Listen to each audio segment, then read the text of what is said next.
Compose, épisode 16. Ouais, je suis très heureuse comme ça et ouais, je trouve ça super chouette de pouvoir... Enfin justement, en fait l'année passée, j'ai pris des grosses décisions. J'ai décidé notamment d'arrêter de vendre avec plusieurs des magasins avec lesquels je travaillais, alors que j'avais mis beaucoup d'énergie justement pour développer cette voie-là. Mais finalement, je sentais que ça me convenait pas et donc voilà, je suis hyper à l'écoute de ça aussi et ça me fait prendre des décisions très difficiles parfois qui peuvent générer des conflits aussi, des tensions. Mais voilà, c'est important d'être à l'écoute de soi et du coup, au lieu de mettre plein d'énergie dans un truc dans lequel tu te forces, tu fais des trucs qui te nourrissent, qui te donnent de l'énergie, qui te rechargent et du coup, t'es beaucoup plus productive, proactive, pro.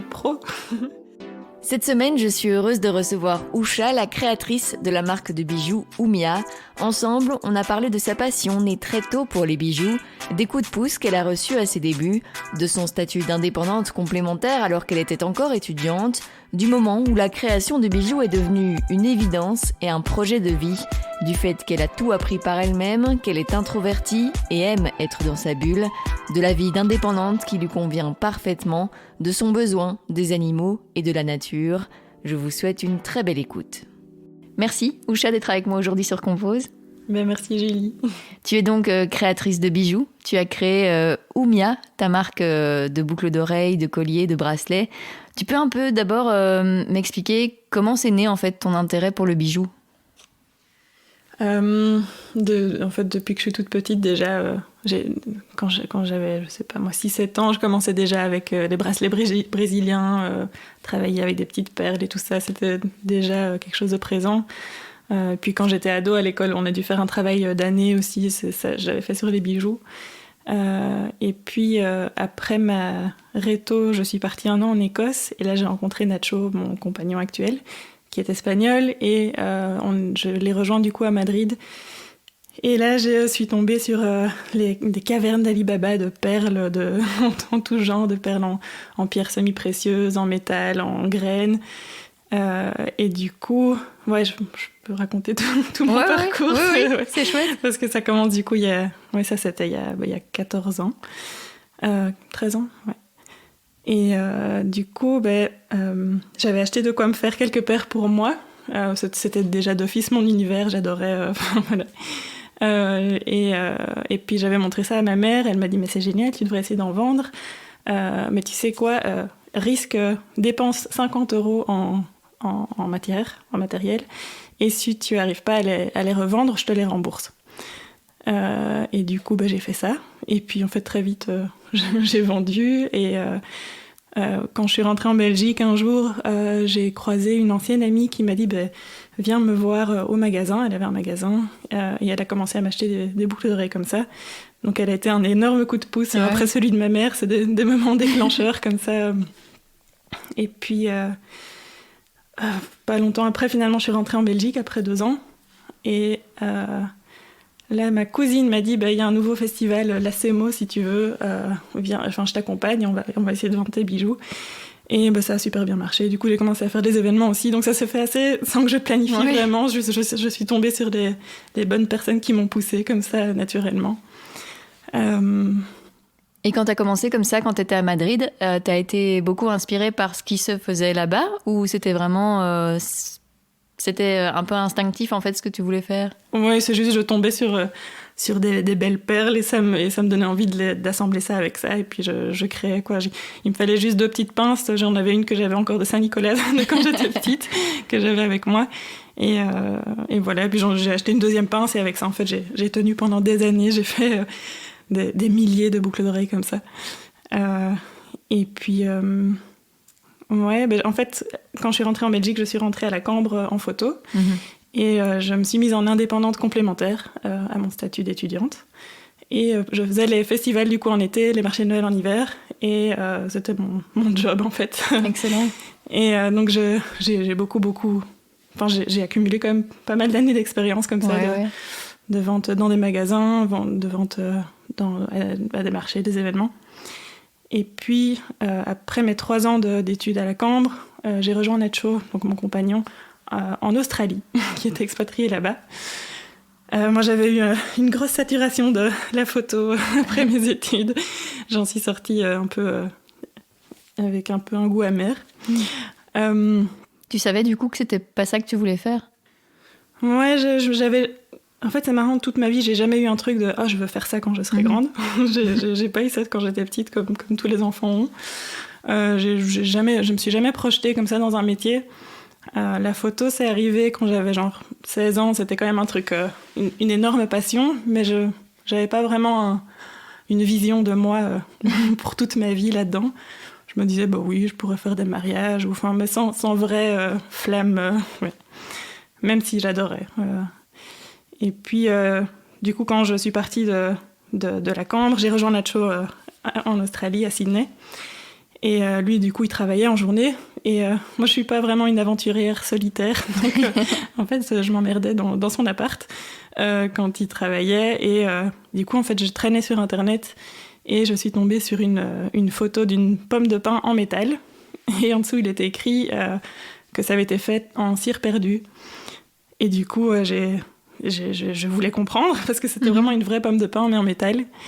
Et donc j'ai plongé dans Internet, j'ai cherché c'était quoi la cire perdue, comment ça fonctionnait. Donc c'est tout un système de moule où on moule vraiment un vrai élément naturel et on le transforme en métal. Et puis du coup, de fil en aiguille, j'ai complètement plongé dans Internet et je suis, surtout sur YouTube, je suis tombée sur plein de tutos pour apprendre à travailler le métal de plein de façons. Je cherchais comment faire des textures, comment plier du métal, comment souder, enfin voilà. Et donc j'ai fait ça pendant 3 semaines, j'étais complètement obsédée, je savais presque plus dormir tellement j'étais passionnée. Et en fait là, j'ai commencé vraiment à sentir cette flamme de... En fait, c'est ça que je veux, je le sais, quoi. C'était une évidence énorme. Et ouais, et puis c'était... Là, ça faisait quand même pas mal d'années que je faisais ces bijoux fantaisie, et j'étais un peu arrivée au bout de ce que ça m'apportait au niveau créatif. C'était toujours la même chose, c'était toujours avec 2 pinces, toujours enfiler les perles, plier, trucs, machin. En fait. Et du coup, là, tout d'un coup, je m'approchais des vrais bijoux, quoi. C'était un sentiment vraiment fou. Et du coup, au bout de 3 semaines de prise de notes, de me perdre passionnément dans tout ça, j'ai fait la liste des outils de base qui me semblaient dont j'allais avoir besoin. Il y avait un marteau, un petit carré en acier sur lequel marteler, un chalumeau de cuisinier, il y avait une plaque à souder, un boc-fil, c'est une scie de bijoutier. Ouais, c'est principalement ça. Et c'était super parce qu'il y avait 2 magasins de fournisseurs pour bijoutiers tout près, donc j'ai pu y aller à pied, acheter mes premiers outils. C'était vraiment très très fou et génial comme moment. Et du coup, tu as tout appris vraiment par toi-même en regardant toutes ces vidéos et tu t'es mis à tester? Ouais. Ouais. Et ouais, du coup, je suis rentrée complètement pas sûre de moi, mais en même temps super excitée. Et je voulais essayer des milliards de trucs différents. Enfin, j'avais un truc, mais j'aurais pas le temps toute ma vie pour tout faire, tout essayer, tout ce que je découvre. Et en fait, là, mais tout de suite, je savais que c'était ça. Quoi. Là, j'avais... Voilà. Et ça ressemblait à quoi, du coup, les premiers bijoux que tu as créés de cette façon-là? Mais j'en suis toujours hyper impressionnée, en fait. Ouais, c'est fou. J'ai vraiment eu une inspiration... Enfin, genre, je m'inspire encore de ces premiers modèles, parfois. Je trouve que... Ouais. Et... Ouais, c'était fou, Après, pendant cette même période, je suis partie en Indonésie avec mon quart de sœur. On a une famille très compliquée. Et là, du coup, j'ai acheté quelques plaques d'argent. Et donc, j'ai commencé à faire des bijoux en argent parce que jusque-là, j'avais travaillé le laiton pour essayer pas cher. Voilà. Et du coup, là, j'ai fait des bijoux en argent quand je suis rentrée. Quand je suis rentrée, toujours en Australie. Et c'était incroyable, ce sentiment de tous les jours, j'avais une paire de boucles d'oreilles, un vrai bijou en argent que j'avais fait. Ouais. T'avais l'impression là de beaucoup plus entre guillemets créer que quand tu faisais un peu plus de l'assemblage avec les pinces, etc. Vraiment que quelque chose apparaissait en fait de ce que tu faisais. Ben, c'était comme vraiment un vrai bijou précieux. Ça sonne très simple, mais c'est genre un vrai bijou. C'est pas un bijou fantaisie, mais c'est un bijou précieux, quoi. Et genre, oui, je me rappelle qu'un truc que j'adorais, c'était, je me disais, si j'avais vu ce que j'ai fait là maintenant, il y a 2 ans, mais j'aurais pas du tout compris comment c'est fait. Et j'adorais cette sensation-là. Du coup, c'est vraiment une technique et un truc qu'on sait pas juste faire comme ça, mais ouais. Et apprendre par toi-même, en fait, c'est quelque chose qui te convient mieux que des complètement. cours, etc. Ouais, surtout après mes études de photo, j'ai eu un gros dégoût de je veux plus devoir rendre de compte à personne, devoir apprendre ce qu'on veut m'apprendre. Je veux juste apprendre comme j'ai envie, au rythme que je veux, ce que je veux. Je bazarde ce qui m'intéresse pas, je prends ce que je veux. J'y vais à fond, puis j'arrête, puis voilà, j'ai vraiment besoin de ça. Et surtout, le fait de devoir rendre de compte à personne, je le fais pour moi, quoi. C'est pas pour qu'un prof me dise que c'est bien ou pas. Et après, est-ce que tu as suivi des formations en quelque chose ou tu as vraiment continué comme ça en autodidacte, en formation en ligne, etc. Ouais, pratiquement full autodidacte. On a habité à Barcelone un moment il y a quelques années. Là, j'ai voulu apprendre un peu le certissage, parce que c'est vraiment tout un monde encore à part. Il y a vraiment des certisseurs professionnels, quoi, c'est ça leur métier. Et là, j'ai un peu un sentiment d'infériorité, parce que c'est toute une technique qu'on peut apprendre justement en faisant des formations. Il y a plein de formes de certissage différentes aussi. Et donc là, j'ai fait une petite formation. J'ai été à peut-être 7 cours, un truc comme ça. C'était une petite école très à l'aise. et donc j'ai été comme ça 1 fois par semaine, 2 fois par semaine. Voilà, environ 7 fois avant qu'on parte, parce que j'ai découvert cette école peu de temps avant qu'on redéménage. Et voilà, c'était chouette. Mais après, voilà, en 7 cours, t'apprends pas non plus énormément, mais voilà, c'était quand même une chouette petite base aussi. Mais donc, ouais, c'est vraiment surtout en ligne que j'ai tout appris. C'est incroyable, tout ce qu'on trouve.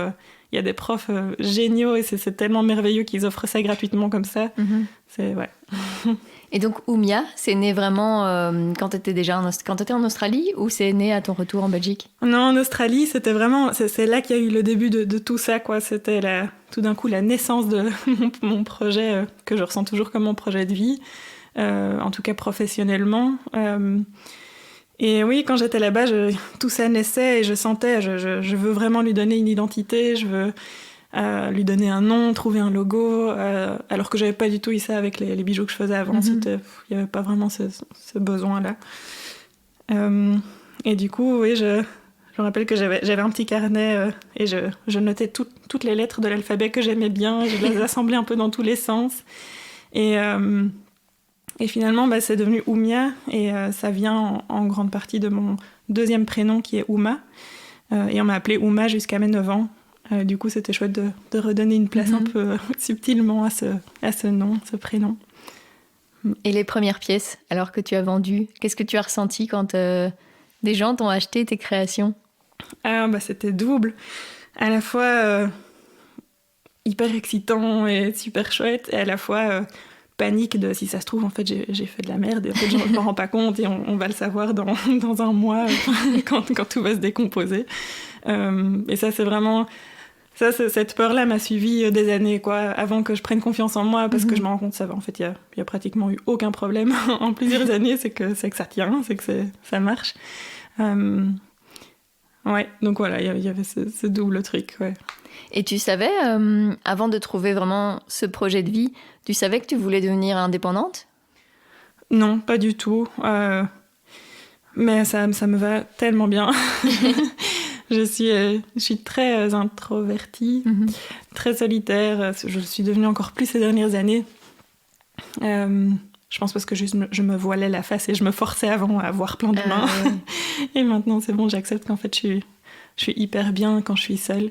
Mais j'essaie maintenant aussi de dépasser ça et de pas me cristalliser dans une vie solitaire.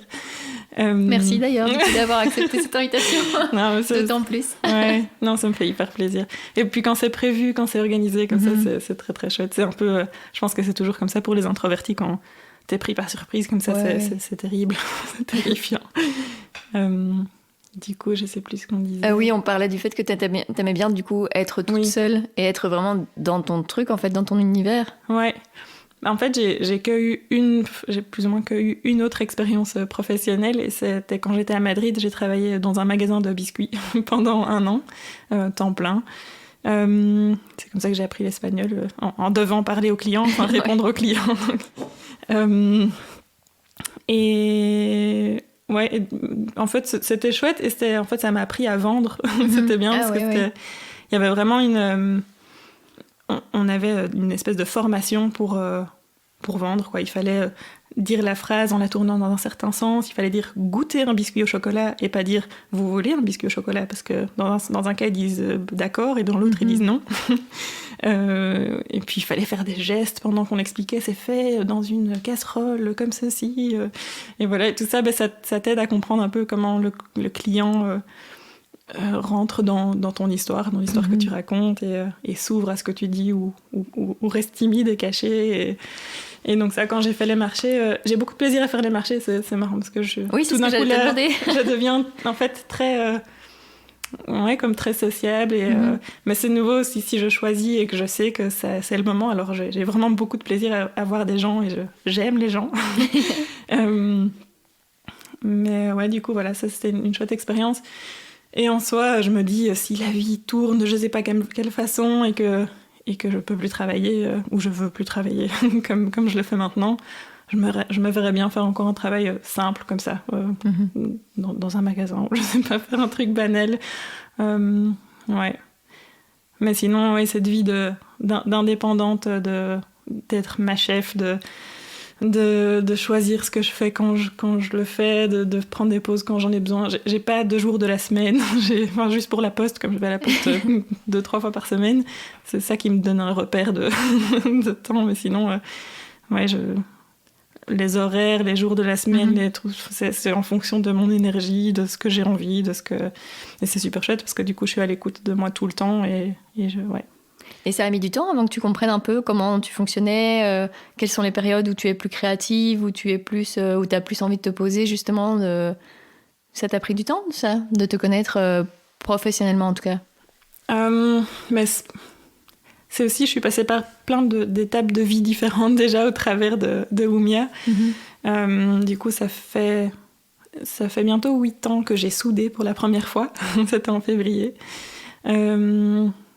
Et ouais, au début, j'étais dans une drive je savais pas m'arrêter, mais je travaillais. Je vivais seule dans une petite maison à Bruxelles, et je travaillais jusque genre 3h du matin. Je savais pas m'arrêter, c'était pas possible.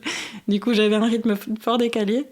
J'étais un peu zombie tout le temps, parce que j'étais décalée, mais en même temps ça me convenait super bien. J'étais hyper productive la nuit, hyper passionnée la nuit, et puis on était dans une relation à longue distance. On a beaucoup connu ça. Du coup, comme lui il est expatrié dans plein de pays, voilà. Et puis du coup finalement on a voulu habiter dans le même pays, au même endroit, et du coup, ça a changé mon rythme. J'ai dû un peu m'adapter à un rythme d'un autre humain plus normal, plus standard. Ouais. Et puis, en fait, ça a été une période difficile, parce que on a été, entre guillemets, forcés de déménager, je pense, 5 fois en 2 ans, dans 4 pays différents. Et ça m'a complètement fait crouler psychologiquement. Ouais, du coup, je pense que j'ai frôlé la dépression pendant peut-être 2-3 ans. Du coup, tout ça, mon rythme était aussi fort changé. Ouais, en fait, là, pendant cette période-là, c'est notamment quand j'habitais à Barcelone. Je faisais juste les commandes qui rentraient, en fait. J'avais un magasin sur Etsy que j'avais ouvert aussi en Australie. Et là, je faisais juste ce qui rentrait, mais sans rien essayer de provoquer ou de rien grandir. Je tenais le coup en faisant les commandes qui rentraient. Et voilà, c'était déjà très bien. Comme ça, c'était chouette qu'il y ait des commandes qui rentrent, parce que ça me permettait de garder un peu une forme de rythme comme ça. Et puis, on est rentré en Belgique notamment parce que j'avais besoin de me retrouver, un peu de me retrouver mes racines. Et ça m'a fait trop du bien. Mais j'ai encore eu un gros coup parce qu'il y a mon frère qui est décédé quand je suis rentrée en Belgique. Et du coup, voilà, mon moment lourd a continué encore un petit peu plus longtemps. On a dû redéménager de nouveau 10 mois plus tard, donc c'était encore ça s'enchaînait. Et mais du coup, on est arrivé dans cette maison où on est maintenant. Et là, on loue, c'est pas notre maison définitive, mais j'ai jamais été aussi heureuse que dans cette maison. Et je sens qu'elle m'a vraiment guérie et vraiment sortie de toutes ces difficultés que j'avais eues les années précédentes.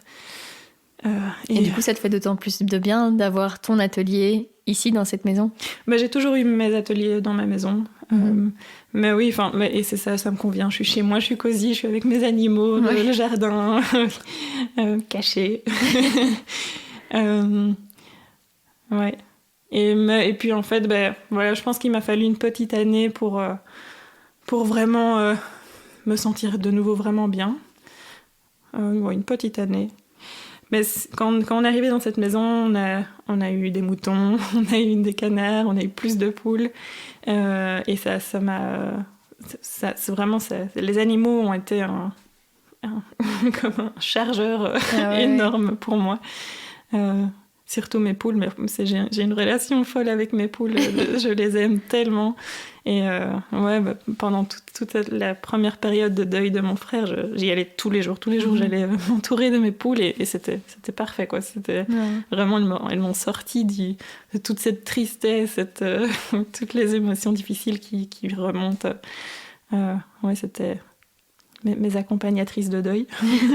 Mais encore toujours maintenant, quand soit quand je pète un plomb de trop de stress ou de tristesse ou de colère ou de n'importe quoi, je vais là-bas à 5 minutes et c'est hyper peace, quoi. C'est comme une super médite. C'est vraiment un besoin pour toi d'être comme ça entouré des animaux, mais aussi de la nature. Voilà, t'es vraiment dans le vert. Ici, il y a beaucoup d'arbres, etc. C'est vraiment un besoin d'être dans cet univers-là. En tout cas, la ville, c'est pas du tout mon truc. C'était chouette de l'expérimenter à Madrid et puis à Bruxelles quand j'ai fait mes études à la Cambre.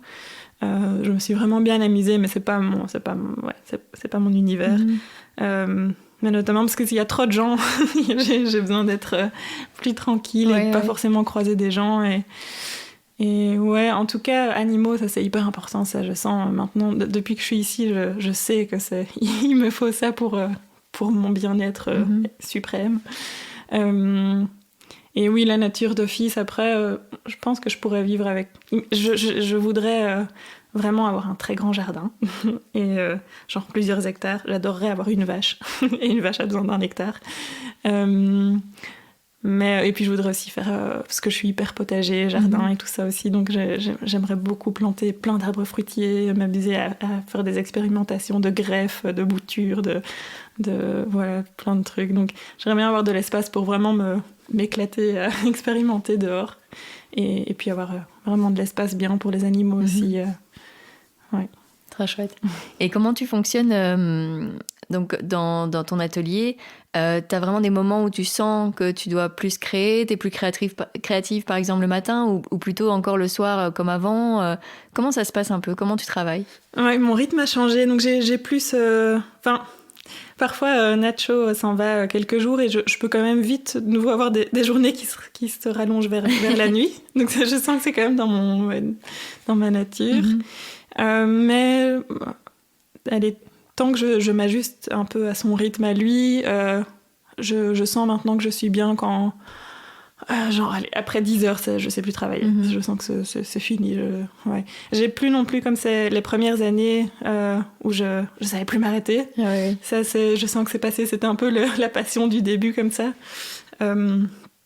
J'ai toujours encore une vraie passion hyper présente, mais c'est plus la même émotion, le même... Ouais.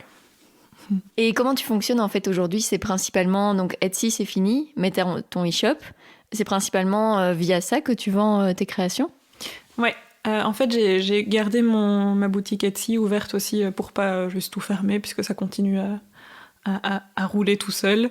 Mais je l'alimente plus de rien de nouveau. Voilà, donc c'est un peu toutes mes anciennes créations qui s'y trouvent. Et je pense qu'un jour, peut-être que je la fermerai quand je sentirai que ces créations ne sont plus au goût du jour, voilà, à mon goût du jour.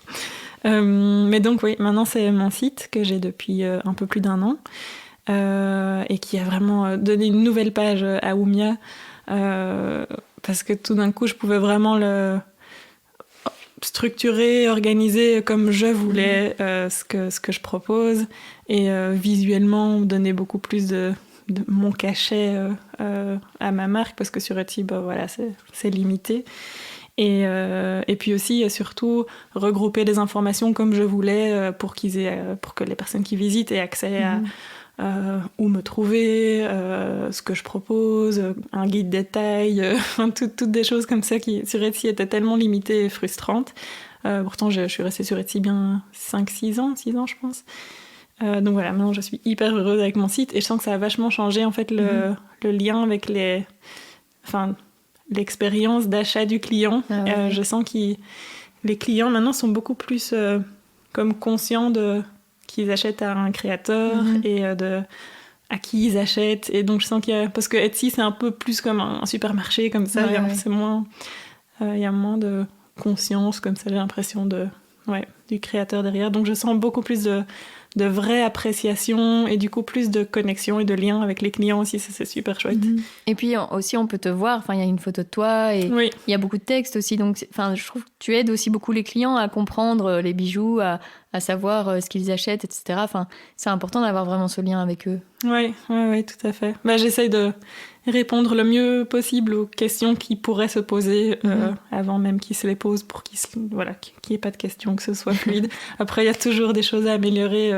Je suis moi-même de nature assez chaotique dans ma tête et donc j'ai comme une quête de clarification des choses constante et je trouve que mon site est encore très très compliqué et très chargé et j'aimerais bien le simplifier mais il y a toujours des choses à améliorer. Je suis déjà très très heureuse qu'il existe et du coup voilà, donc j'ai toujours Etsy mais un peu en arrière-plan dont je ne parle normalement pas, je sais pas pourquoi j'en parle maintenant mais voilà, comme ça si les gens s'y promènent et le voient, voilà, je n'ai rien caché mais c'est maintenant vraiment sur mon site où je mets toutes les nouvelles collections et où j'ai surtout développé depuis 1 an le Choose Your Stone où je propose aux gens de sélectionner la pierre qu'ils préfèrent et je transforme cette pierre dans un modèle proposé et ça c'est une formule qui a beaucoup plu et qui moi me plaît énormément aussi.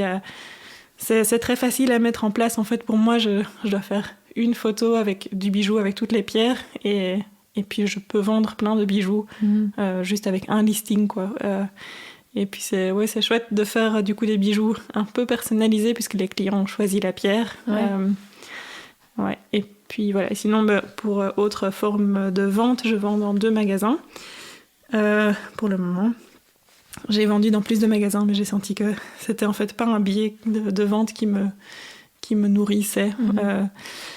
Donc j'ai maintenu une collaboration avec 2 magasins avec qui je m'entends très bien, notamment Belle RT qui est à Bruxelles, rue de Flandre, dans le quartier Sainte-Catherine, et où j'ai habité tout près quand je suis rentrée d'Australie. Et donc Oumia était en train de naître, en fait, je mettais en place Etsy. Et du coup, j'ai débarqué dans leur magasin qui venait d'ouvrir aussi il y a quelques mois avec mes quelques premières paires de boucles d'oreilles. Ça leur a plu et donc on a commencé à travailler ensemble et on travaille toujours ensemble et ça se passe super bien. Donc j'ai beaucoup de gratitude pour cette collaboration de longue date. Ça fera 8 ans cette année, donc c'est trop gai. Et je vais aussi à Tournai chez Vitrine. La collaboration aussi est hyper agréable, hyper fluide. Marie qui tient la boutique est super super sympa, agréable. Donc voilà. Et il y a des valeurs importantes dans ta marque. Déjà il y a l'aspect vraiment nature, respect de l'environnement, 0 déchet. C'est vraiment au fur et à mesure tu as voulu traduire toutes des valeurs qui sont importantes pour toi dans ton projet. En fait, je suis quelqu'un de pas très intellectuel, pas très mental. Je fonctionne vraiment au ressenti et à l'agir. Et donc, j'ai beaucoup de mal à mettre en mots ce genre de choses. C'est clairement toutes des valeurs qui me sont chères. Mais ouais. En fait, ces derniers temps, surtout, j'ai un bug avec toutes ces notions d'écologie, de recyclage, de tout ça, parce que j'ai entendu quelqu'un mettre un mot là-dessus. Greenwashing, c'est ça? Ouais, c'est ça. C'est le greenwashing, oui. Mais voilà, je ressens beaucoup ça en fait derrière tout ça, et je sais plus trop ce qui est vrai dans tout ça, et j'ai l'impression que c'est un peu du blabla. Et donc ouais, j'ai toujours été hyper sensible à la nature, genre vraiment physiquement, ça me fait mal de mettre une épluchure de légumes dans une poubelle normale, ça va pas. Vraiment, je comprends. bug. Et ça doit aller au compost, et j'adore mettre un truc au compost. Je me dis, c'est trop gai. Puis j'ai mon potager, donc le compost, c'est une richesse énorme, donc j'adore, quoi. Mais donc mettre une épluchure à la poubelle, ça va pas. Et ouais, quand j'étais petite, j'ai des histoires marrantes comme ça où quand mes parents tondaient la pelouse, je faisais des crises parce que c'était horrible pour moi qui décapite tous ces brins d'herbe. Mais vraiment, je faisais des crises où ils avaient dû couper une branche d'un arbre qui touchait la maison, et j'avais engueulé les messieurs qui étaient venus couper les branches en disant vous aimeriez bien qu'on vous coupe un bras. Et j'avais genre 5 ans ou quoi. Enfin, ouais. Donc j'ai une sensibilité très forte comme ça à la nature. Je suis végétarienne depuis que j'ai 5-6 ans aussi, depuis que j'ai compris que la viande c'était des animaux. J'avais pas compris avant. Et là j'ai plus pu du tout, et ça n'a jamais changé. C'est vraiment c'est physique, quoi. Donc c'est toutes des choses qui font partie de moi. Après, au niveau du discours, je bug. C'est pas dans ma nature, quoi, de passer par là. Mais je pense que ça se ressent dans ce que je fais, dans ce que je propose, dans comment je propose les choses. Et que c'est vrai et c'est authentique. Mais on le ressent d'ailleurs très bien sur, par exemple, tes réseaux sociaux. Sur Instagram, tu partages beaucoup. Justement, on peut voir tes poules, on peut voir ton jardin, on peut voir ton pain fait maison, on peut voir ton chien. C'est vraiment... c'est aussi naturel un peu de montrer tout ça aux gens. Oui, complètement. Ouais, je suis contente d'ailleurs d'avoir trouvé des choses que je suis heureuse de partager en fait, de façon très spontanée. Parce que du coup, c'est du boulot, les réseaux sociaux. Mais en fait, j'ai vraiment beaucoup de joie à partager ça, donc c'est chouette, c'est facile et c'est vrai. J'invente rien. Ouais, voilà, et ça permet aux gens vraiment de rentrer dans ton univers, et finalement, t'as pas besoin d'expliquer tes valeurs, on les voit à travers ça simplement. Ouais, c'est vraiment quelque chose qui me parle beaucoup pour le moment, comme de faire passer des messages. Sans essayer de le faire, mais juste en faisant, en étant. Et ça se joue aussi dans les personnes que j'aime bien photographier avec mes bijoux quand je lance des nouvelles collections. J'aime bien que ce soit un peu tout type de personnes, que ce soit pas toujours le même profil qu'on voit tellement partout. Mais par exemple, j'ai fait beaucoup de photos avec ma maman. Ça, c'est quand même un truc vachement pratique du fait d'avoir fait des études de photos, c'est que je peux faire toutes les photos de mes bijoux, ça me sert tous les jours. Mais ouais, du coup, j'ai utilisé ma maman comme modèle souvent, et elle a les cheveux tout blancs, donc elle fait grand-mère comme ça, et elle a un succès fou. Je reçois des compliments, mais presque tous les jours, de « Ah, mais c'est tellement magnifique !» Ça touche les gens de voir une personne âgée sur les photos, et pour certaines, du coup, de se reconnaître aussi, parce que j'ai quand même une grande clientèle, je pense, dans les 50-70 ans.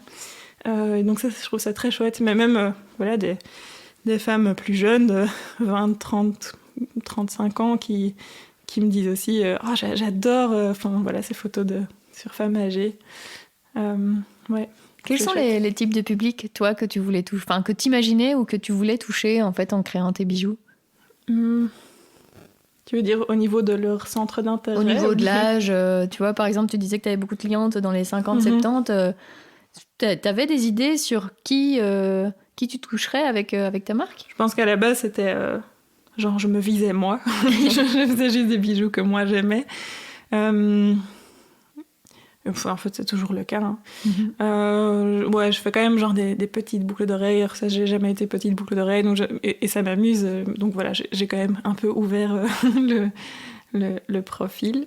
Mais ouais, c'est aussi en vendant justement sur les marchés et en rencontrant les personnes en vrai. Et c'est sur les marchés, entre autres, que j'ai vu voilà, une tranche d'âge plus voilà, autour de... Pas que, hein, mais il y a quand même une bonne partie de ma clientèle qui est, je pense, autour de 50, 70. Et justement, qui vont plus me trouver sur les marchés que sur mon site. Et sinon, je pense que j'ai une tranche d'âge aussi de genre 30, 40, ouais, qui est grande aussi. Tous les bijoux que tu crées, c'est des bijoux que toi, tu pourrais porter ? Ouais, genre, en tout cas, à un moment dans ma vie. Pas forcément maintenant, mais oui, c'est des bijoux que je trouve super beaux et que j'aurais pu tout à fait porter dans d'autres périodes de ma vie. Ouais.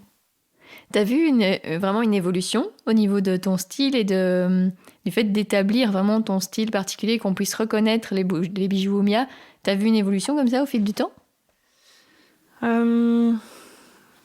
Dans la reconnaissance, je sais qu'on m'a souvent dit que j'aime bien, ça c'est le genre de truc que j'ai commencé quand j'étais à Sydney, que je disais, parfois je suis toujours impressionnée de ce que je faisais à ce moment-là. Quelque chose que je fais beaucoup, c'est des découpes végétales, donc c'est fait à la scie, et je trace à la scie, je trace un dessin végétal. En général, c'est une petite branche ou une petite fougère. Et ça, depuis mes tout débuts, on me dit « Ah, c'est un peu ta marque de fabrique, ça, hein ?» Genre, oui, je sais pas. Et donc voilà, il y a ça. Et un truc que j'adore aussi, c'est les impressions végétales, en fait, c'est une compression végétale plutôt. J'écrase un vrai végétal bien sec sur du métal. Et ça laisse son empreinte dessus. Et puis j'applique une patine, donc le métal devient tout noir. Et puis je ponce doucement pour faire ressortir les reliefs. Et ça, c'est quelque chose que je fais beaucoup, que j'aime bien mettre notamment derrière les bijoux, parfois, ou dans le dos des pierres. Il y a cette petite... C'est un peu comme un secret pour la personne qui le porte. Il y a ce petit truc en plus. Et ouais, ça aussi, on me dit que c'est un peu ma marque de fabrique.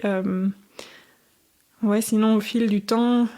Ouais, je sais pas, j'ai pas trop une réponse à ça comme ça. T'as toujours des nouvelles idées de forme et de tester aussi des nouvelles choses ? Ouais, et puis ça vient aussi par vagues, comme ça. J'ai des vagues où, par exemple, il y a genre un an, je suis rentrée je me suis rendu compte qu'avec certaines pinces que j'avais, parce que maintenant j'ai genre 20 pinces différentes. J'adore les outils, je suis complètement obsédée par les outils. Plutôt amoureuse de mes outils. Et j'ai des pinces comme ça qui sont comme différents petits cônes l'un au-dessus de l'autre, de tailles différentes. Et en fait, du coup, je peux faire des cercles facilement. Et je me suis rendu compte qu'en fait, ça demandait vraiment très peu de travail de faire plein de cercles de la même taille et tout ça. Et j'ai commencé à jouer, à faire plein de modèles avec tous des fins anneaux, des fins cercles comme ça. Et notamment, il y a un an, plus ou moins, j'ai fait une série de bijoux un peu genre satellite, avec tous des cercles l'un dans l'autre, qui s'entrecroisent, qui flottent l'un dans l'autre, comme ça. Et ça m'a trop amusée. Et c'était comme une vague d'inspiration, parce que j'avais découvert que ces pinces, en fait, c'était super pratique pour ça. Ouais. Et les inspirations, sinon, ça vient aussi de choses que tu vois, ça vient d'où ? Mais de nouveau, c'est le genre de question, parce que, en fait, ouais, c'est juste je fais. C'est de l'instinct, quoi. Oui, c'est ça. Ça passe pas vraiment par ma tête. Après, d'office que l'inspiration doit venir de trucs que je vois, etc. Mais ouais. Mais t'es pas en train de te dire, ah, j'aime bien ça, je vais essayer de savoir comment il a fait, de le reproduire ou quoi. C'est vraiment... Ça m'est déjà arrivé parfois, j'ai vraiment même de copier le travail de quelqu'un d'autre, mais sans jamais revendre cette pièce-là, quoi. C'est plus pour une pratique ou comme pour intégrer un aspect que j'adore dans ce que quelqu'un d'autre a fait, pour comprendre un peu ce que j'aime bien. Mais justement, ces cercles qui flottent l'un dans l'autre, c'était un truc que j'avais vu comme ça. Et du coup, je me dis, mais c'est trop fou que ça flotte comme ça, et comment c'est fait. Et donc, ça peut m'arriver de vraiment copier pour comprendre un truc. Et puis, mais ça, je le vendrai jamais en tant que mon bijou. Enfin, genre, je le donne ou je le garde. Et puis voilà, puis je le transforme. Ouais. Et t'as des objectifs que t'as envie d'atteindre, enfin, vers où tu veux aller en fait avec ton projet? T'as envie de grandir niveau magasin, etc. Ou vraiment la manière dont tu fonctionnes maintenant, c'est celle qui te convient et tu veux continuer à tracer ton chemin comme il est maintenant? Ouais, tracer mon chemin comme il est maintenant. Ouais, Je suis très heureuse comme ça. Et ouais, je trouve ça super chouette de pouvoir... Enfin, justement, en fait, l'année passée, j'ai pris des grosses décisions. J'ai décidé notamment d'arrêter de vendre avec plusieurs des magasins avec lesquels je travaillais, alors que j'avais mis beaucoup d'énergie justement pour développer cette voie-là. Mais finalement, je sentais que ça me convenait pas, et donc je suis hyper à l'écoute de ça aussi, et ça me fait prendre des décisions très difficiles parfois, qui peuvent générer des conflits aussi, des tensions. Mais voilà, c'est important d'être à l'écoute de soi, et du coup au lieu de mettre plein d'énergie dans un truc dans lequel tu te forces, tu fais des trucs qui te nourrissent, qui te donnent de l'énergie, qui te rechargent, et du coup t'es beaucoup plus productive, proactive, pro. Ouais, et je sais plus ce que je disais, pourquoi je disais ça. Je ne sais pas où tu voulais en venir. Mais c'est que, oui, continue à tracer ton chemin, en fait, comme il est maintenant. Oui, c'est ça. Oui, que l'année passée, du coup, j'ai pris des grosses décisions. Oui. C'est ça. Donc, j'ai décidé d'arrêter de travailler avec la plupart des revendeurs. Et j'ai aussi décidé d'arrêter de faire les bijoux personnalisés que je faisais depuis mes tout débuts. J'ai fait énormément de projets personnalisés comme ça. Et ça a été des super beaux projets, parce qu'à chaque fois, c'est un bijou qui est vraiment très symbolique, personnel pour la personne qui le porte. C'est aussi un challenge, parce que la personne a envie de trucs spécifiques, donc tu dois réfléchir, trouver des façons de... Mais tout le travail de personnalisation, de réflexion, de croquis, de tout ça, en fait, ça me prend beaucoup d'énergie. Et je préfère créer plus que d'avoir tout ce long moment... d'échange avec le client. Je préfère justement être à l'écoute des inspirations qui me viennent, et de pouvoir complètement me lâcher, expérimenter de façon plus libre comme ça. Et puis ça me permet d'être beaucoup plus maître de mon temps, parce que les bijoux personnalisés, ça tombe tout d'un coup, et puis pouf, ça te prend beaucoup de temps, et puis pouf, t'en as encore deux, et puis t'as un creux, puis du coup c'est difficile de s'organiser sur l'année, quoi. Et du coup, là, je suis hyper heureuse de n'avoir presque plus de revendeurs, de ne plus avoir de bijoux personnalisés, et de pouvoir vraiment me concentrer complètement sur mes collections. Je sens que l'horizon est beaucoup plus clair et beaucoup plus serein. Et, ouais. Tu as le sentiment que ce projet t'a permis d'apprendre beaucoup niveau technique, etc., niveau travail, mais aussi d'apprendre beaucoup sur toi? Énormément. Et ça, j'adore aussi. J'adore, et à la fois, c'est hyper challenging, quoi. Mais tu vois, genre, le fait de ce podcast-là, maintenant, c'est un gros challenge pour moi. Mais je trouve ça génial. Ça me pousse à sortir de ma zone de confort, de me dépasser, d'oser. Bien passé. Ouais, vraiment, ouais. Mais justement, je vais te poser la dernière question du podcast, encore pour sortir un petit peu de la zone de confort. Qu'est-ce que tu aimerais oser faire et que tu n'as pas encore fait? Ben ouais, tu m'avais dit qu'il y avait toujours cette question qui venait, et j'ai réfléchi, et C'est la première fois que je préviens quelqu'un qui a cette question qui vient. J'aurais pu m'en rendre compte en écoutant d'autres podcasts. Ouais, et en fait, du coup, j'ai réfléchi, et je pense que comme beaucoup d'autres que j'ai écoutés, de tes podcasts qui sont très chouettes, souvent, mais j'ai l'impression que c'est peut-être un truc de créateur, entrepreneur, mais que en fait, on ose, quoi, de nature. Je pense que c'est mon cas aussi. Je pense que quand j'ai envie de quelque chose, je le fais. Mais du coup, j'ai réfléchi ces dernières semaines. Je me disais, qu'est-ce que j'ose pas? Et justement, en fait, ce moment-là maintenant, c'est très symbolique de ce que j'aimerais continuer à oser, quoi. Et c'est de justement oser me montrer, en fait, oser m'exprimer, oser exister face aux humains, parce que c'est vraiment... ça peut être très, très challengeant pour moi.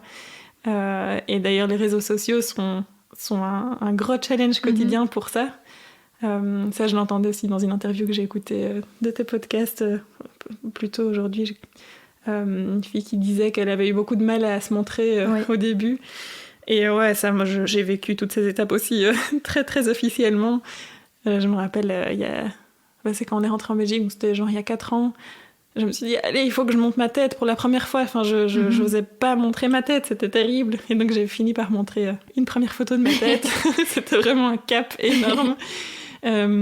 Alors que c'est chouette pour le client de savoir humaniser justement la personne chez qui ils achètent. Et je le vivais moi dans l'autre sens, où j'ai beaucoup de plaisir à suivre des gens et à savoir qui je suis. Enfin, t'as plus une sensation de lien comme ça à l'autre Et donc voilà, il y a une première phase, une photo, et puis oser une vidéo où on me voit bouger. C'était une autre cap.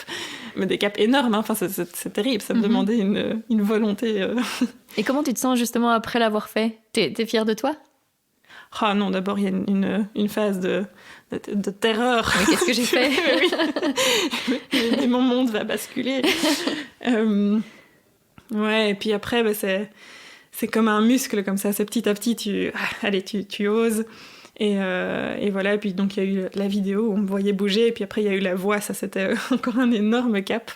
Et puis mes réseaux sociaux, je les tiens en anglais, parce que j'ai un public international, et j'aime bien cette idée d'être accessible à tous. Et puis les francophones, il faut qu'ils se débrouillent. Mais ouais, du coup, voilà, ça reste un gros challenge, mais je sens encore que je me cache beaucoup, quoi. Justement, c'est un de mes objectifs cette année d'oser plus me montrer vraiment un peu avec ma personnalité, mes fonctionnements, ouais, parce que là je me cache encore derrière un truc un peu net, facile, gentil, joyeux, enthousiaste, et puis j'ai un peu un petit masque qui m'a très bien servi ces dernières années pour oser déjà sortir de ma zone de confort déjà de façon gigantesque. mais je sens que maintenant c'est l'heure de sortir encore un peu plus de ça, et donc c'est super chouette que tu me proposes cet exercice maintenant. Avec plaisir. Merci beaucoup, et doublement merci vraiment d'avoir accepté mon invitation. Mais merci vraiment, avec plaisir. Merci encore, Usha, d'avoir accepté mon invitation. Je vous mets quelques liens pour découvrir son univers dans les notes de cet épisode. J'espère qu'il vous a plu, alors si c'est le cas, n'hésitez pas à laisser des étoiles sur Apple Podcast et Spotify, et à vous abonner à Compose sur Instagram, Facebook ou Twitter. Et enfin, si vous voulez soutenir financièrement ce projet, c'est possible via Patreon et Utip. On se retrouve dans 2 semaines pour un nouvel épisode.